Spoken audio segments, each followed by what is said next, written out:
Mechanical weathering caused by thermal expansion and contraction.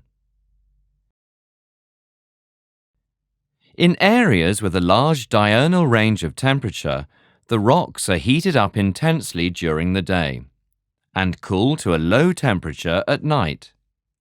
This results in an alternate expansion and contraction of the rocks.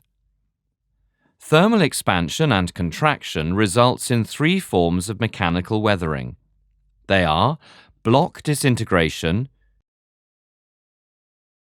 granular disintegration, and exfoliation. Block disintegration occurs on rocks with cracks. Repeated expansion and contraction enlarge the cracks. Large masses split away from the main rock along main cracks. Rock breaks into blocks. Granular disintegration occurs on rocks with different minerals. Since different minerals expand and contract at different rates, rocks which are made up of a variety of minerals are under stress during alternate heating and cooling. For example, at daytime, mineral A expands faster than the adjacent mineral B and pushes them apart. During nighttime, mineral A contracts faster than the adjacent mineral B and becomes detached.